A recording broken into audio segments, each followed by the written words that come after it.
Hi, Caleb. Thanks for your response for this week.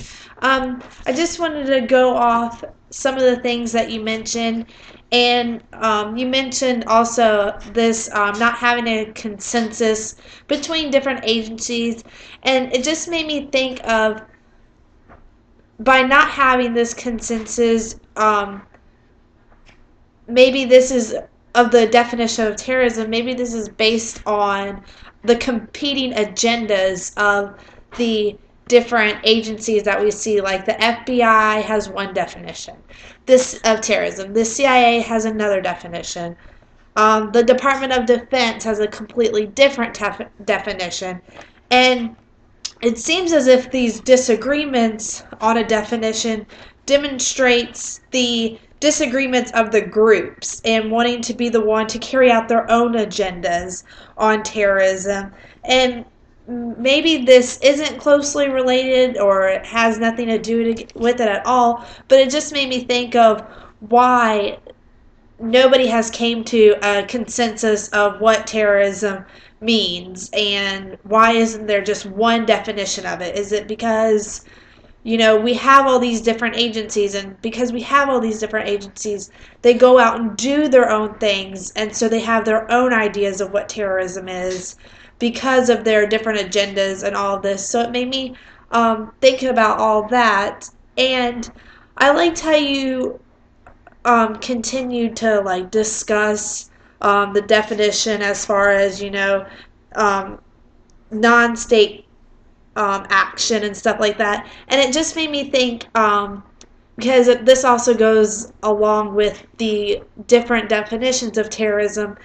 If some agencies think one incident is terrorism and some agencies wouldn't see it as terrorism, and we actually did this in the class that I took, the terrorism class. So I just wanted to like give you some of these scenarios, and you think based on your definition of terrorism, okay, maybe this is an act of terrorism or this is just a violent incident that took place. So I'll just give you three to think about, and let me see. So in 1990, the first one, in 1995, Timothy McVeigh, an American citizen, carried out a bombing in Oklahoma City, which resulted in the death of 168 innocent people, including many children.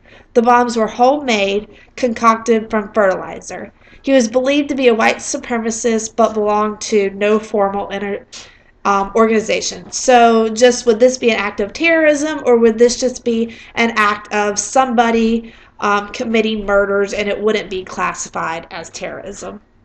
So another one is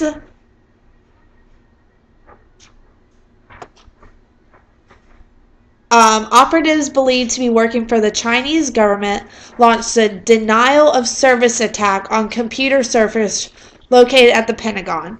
If successful, they might have destroyed valuable Defense Department files, or perhaps even knocked out the electrical power grid for large parts of the United States. Is this an act of terrorism or just an incident that they were trying to carry out?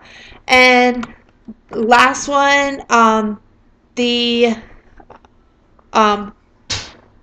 the killing of Saddam Hussein. Was this a act of terrorism, or was just an incident that took out? So I just wanted to throw those ideas out there to, demonstrate maybe I think some of those situations are acts of terrorism, but you don't think they are, and I just think this shows goes along with the different definitions and how different definitions can pretty much hinder terrorism, because once again, some people may believe it's terrorism and some people may not. So I look forward to your response. Thanks.